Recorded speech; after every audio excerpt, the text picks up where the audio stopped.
Hola, ¿qué tal? Mi nombre es Jorge Martínez Soto, soy colaborador del Inversor Inquieto y banquero privado para Bank León y les doy una vez más la bienvenida a este apartado de supuestos prácticos, en el que hoy vamos a hablar sobre la banca en general y en particular la banca europea y en particular la banca española. Porque el año pasado, en términos generales, la banca pues tuvo una subida muy notable en sus cotizaciones y más concretamente en el IBEX. Entonces, en el podcast de hoy vamos a intentar primero detectar aquellas razones que han impulsado este incremento tan espectacular contra todo pronóstico en las valoraciones de algunos bancos y sobre todo determinar si tiene sentido seguir invertidos en este sector o si por el contrario pues ya ha dado todo lo que podríamos esperar de ellos.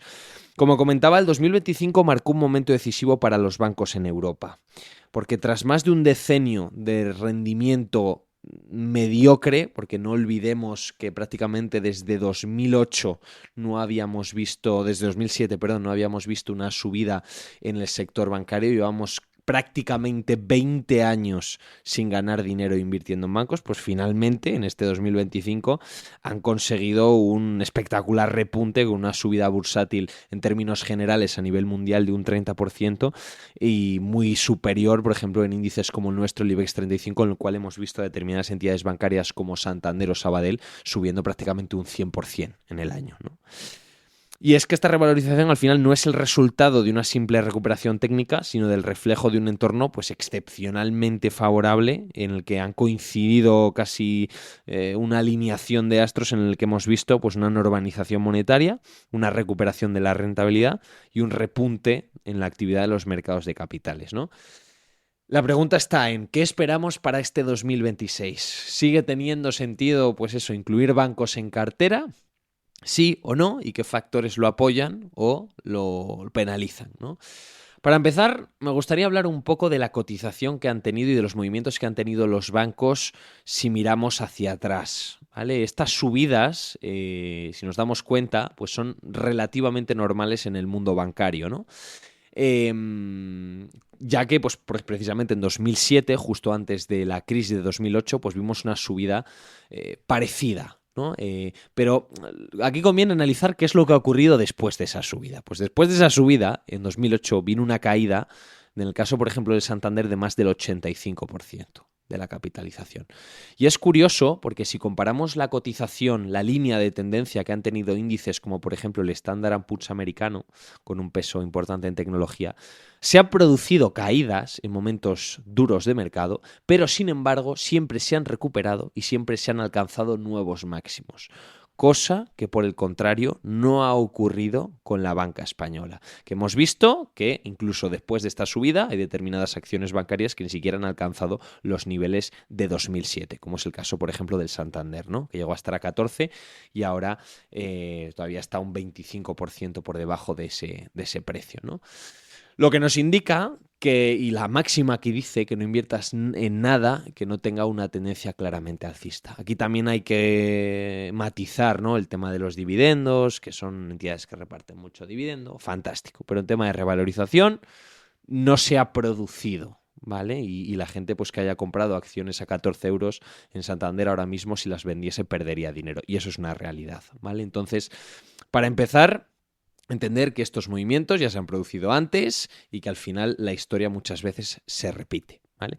Pero bueno, yendo ya a los motivos que han hecho que los bancos suban en 2025, pues ha sido pues una combinación, como comentaba, de unos tipos de interés elevados, ¿vale? No se esperaba que se manteniesen tan altos durante tanto tiempo y eso les ha favorecido. Y sobre todo una actividad de fusiones y adquisiciones de una magnitud sin precedentes. O sea, haciendo un poco el recuento de las operaciones bancarias realizadas el año pasado, han sido 68 y las cuales han sido superiores a los 10.000 millones de dólares. Y en cuanto al volumen mundial de transacciones, alcanzó los 4,5 billones de dólares, ¿vale? Esto lo hemos visto en nuestro país con el tema de la OPA hostil de BBV a Sabadell.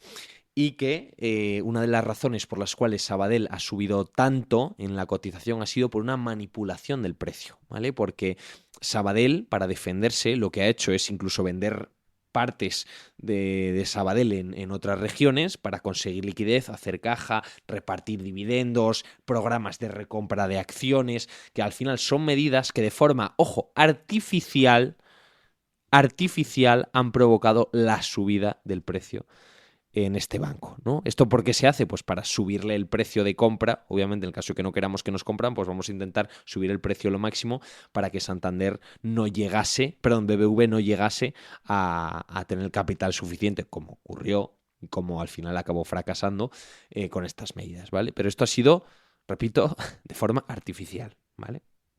Entonces, en ese sentido, pues esa actividad de fusiones y adquisiciones pues ha promovido pues un incremento en las valoraciones de forma generalizada, porque también ha habido muchas en Estados Unidos de los bancos, ¿vale? Luego hay otro tema, que es el tema de los márgenes, ¿vale? Que, como hemos visto, pues se han beneficiado de una entrada masiva de comisiones los bancos, mientras que los bancos internacionales pues han disfrutado también de márgenes más sólidos de los que nos venían acostumbrados, también debido a unos intereses más altos. Y esto es paradójico, porque a principios de 2025 lo que veíamos era un escenario pues bastante más negativo, con una recesión que finalmente no se hizo realidad, con un miedo sobre la calidad de los activos que en teoría se mantuvo bajo control, las provisiones de créditos siguieron siendo bajas y ese peor escenario, ¿no?, que en un principio se barruntó cuando Trump anunció el famoso día de Liberation Day, pues el tema arancelario nunca se llegó a materializar y los inversores reincorporaron progresivamente este sector a sus carteras, ¿vale? ¿Qué podemos decir de Europa? Pues en Europa esta tendencia al final se tradujo en una mejoría de los fundamentos de los bancos y pues a priori, y digo a priori porque luego comentaremos una peculiaridad que ocurre con los bancos, pues los grandes bancos a día de hoy presentan ratios de capital cómodos, ¿no? Y a menudo pues incluso por encima de los requisitos reglamentarios, lo que abre la vía a políticas de distribución más agresivas, ¿vale? Luego también ha habido varios casos, ¿no?, y varios sustos de bancos americanos con temas de financiación que volvieron a traer un poco los fantasmas sobre lo que fue el famoso 2008, ¿vale? Y que pusieron un poco a los inversores en alerta, pero que a priori se han ido disipando, ¿vale? Entonces, el factor clave para esa subida ha sido sin duda los tipos de interés y los ciclos de endeudamiento y en teoría bancos más saneados, más operaciones corporativas, unos márgenes más altos ya que pues han cobrado más de hipotecas, no ha habido índices altos de morosidad, por lo tanto no ha habido impagos. Y al final esta situación lo que ha provocado pues es que el valor suba, ¿no? Luego aquí entra otro tema también, que es el tema del análisis técnico, ¿no? Y es que pues verdaderamente eran entidades que, debido a esa falta de subida, pues se encontraban muy infravaloradas en términos de beneficios, ¿vale? Aquí el tema está en si deberíamos seguir invirtiendo en los bancos europeos de cara a 2026. Esta no es una pregunta fácil ni rotunda, ¿vale? ¿Por qué? Porque, como hemos visto, y sobre todo ahora después de esas subidas, este sector ya no está tan claramente infravalorado como en el 2022 o 2023. Después de estas subidas, los precios que tienen determinados bancos empiezan a ser como poco exigentes. Y hay mucha gente que teme ahora por la burbuja de la inteligencia artificial, que es una burbuja, ¿qué tal? Cuando gran parte de las empresas tecnológicas respaldan la inversión que se está realizando ahí y en la valoración de sus compañías con crecimientos infinitamente por encima de los que ha tenido el sector bancario este último año, ¿vale? Entonces eso también hay que tenerlo en cuenta. Porque ahora el potencial de los bancos no se basa en un tema de análisis técnico, ni que estén baratos. Es decir, el potencial teórico de estos bancos va a pasar por la ejecución, la disciplina de costes, la buena gestión del capital, la calidad de sus balances y bastantes más factores, muchísimo más prácticos que un mero efecto cíclico, ¿vale? Y esto pinta nubes en el horizonte. ¿Por qué? Porque cuando una acción ya ha subido todo lo que tenía que subir, la probabilidad y se ha puesto en el precio que debería tener, y además muchas de ellas de forma artificial, la reversión a la media, o la probabilidad, mejor dicho, de que sigan subiendo es baja, ¿vale? Y aunque los crecimientos y los beneficios netos pues hayan excedido el 7%, no justifican la subida que hemos visto de 20, 30, 40, 50, 60, 70 y hasta 100% en bancos, ¿vale? Y aquí vamos a hablar un poco de los factores que la gente está empezando a pasar por alto, pero que siempre han sido el talón de Aquiles de la banca, ¿vale? En muchas fuentes, en muchas conferencias, se han denominado los bancos como cajas negras, ¿no? Las cajas negras. ¿Por qué? ¿Por qué se llaman cajas negras? Porque son negocios muy complicados y muy peligrosos. A pesar de que los bancos fueron los grandes catalizadores de los beneficios del IBEX en su mejor año histórico, como ha sido el pasado, tenerlos en cartera supone un riesgo. ¿Por qué? Por la falta de transparencia.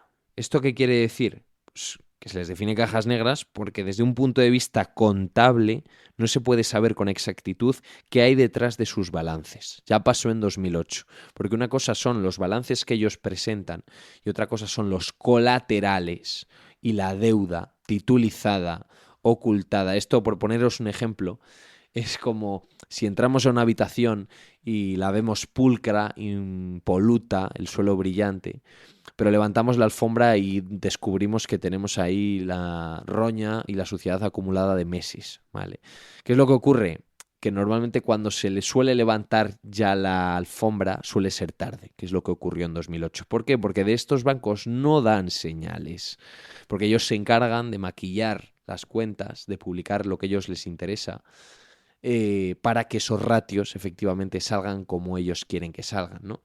Lo mismo ocurre con el tema de las calificaciones, ¿no? Y de las agencias de rating, que si esto es triple A, doble A, que si hay más seguridad o menos seguridad. Al final, las agencias que hacen todo eso, que son principalmente Moody's, Fitch y Standard Poor's, muchas veces se basan en criterios principalmente económicos y no olvidemos que son empresas privadas a las cuales las empresas que quieren ser calificadas les pagan para que al final pongan muchas veces lo que a la empresa le interesa, ¿vale? Y esto ya ocurrió en 2008 con deuda calificada como triple A, titulizaciones hipotecarias, salchichas de salchichas, que venían con calidad crediticia triple A o doble A o A, ¿vale? Y ya pasó. Y a priori no debería haber pasado nada, ¿no? Si estamos comprando algo que a priori está limpio, ya, ¿cuál es el problema?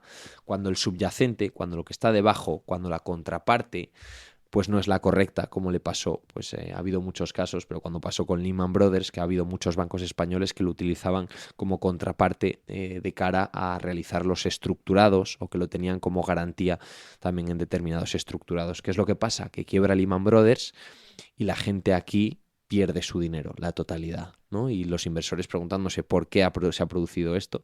Y resulta que es que el banco, para baratar los costes, lo que hicieron fue pues utilizar un banco americano ya tocado porque era más barato que hacer las cosas bien. Y esto pasa, y por eso son cajas negras, ¿no? Y al final esa falta de transparencia lo que genera es desconfianza, ¿vale? Y es eso, es que son opacos y no se conoce realmente a quién le están prestando el dinero y la calidad real del activo subyacente, ¿vale?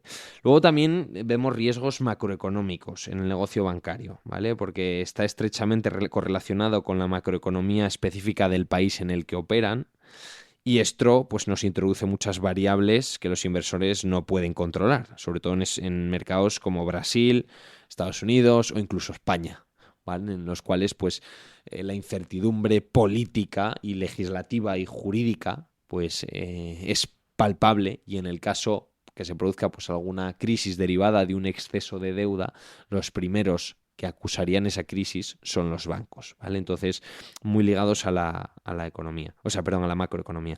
Y por último, las experiencias pasadas, ¿vale?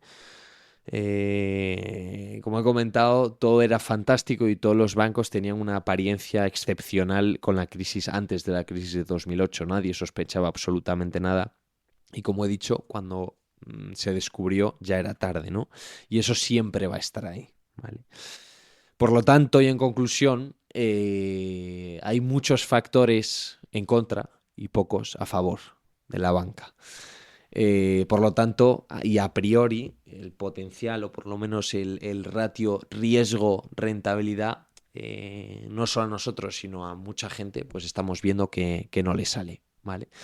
Así que mucho cuidado en ese sentido con los bancos y bueno, espero haber sido de ayuda para haber identificado pues todos estos riesgos ocultos y esta trampa envenenada de un sector bancario que en vísperas de seguir prometiendo las rentabilidades que nunca ha conseguido, pues está atrapando a cada vez más inversores y cada vez más inversores se dejan llevar por la euforia y no por los datos. Y esto, pues como ha ocurrido veces anteriores, esto es peligroso, ¿vale? Porque a la hora de tomar decisiones financieras hay que tomarlas siempre en base a datos y no a sentimientos.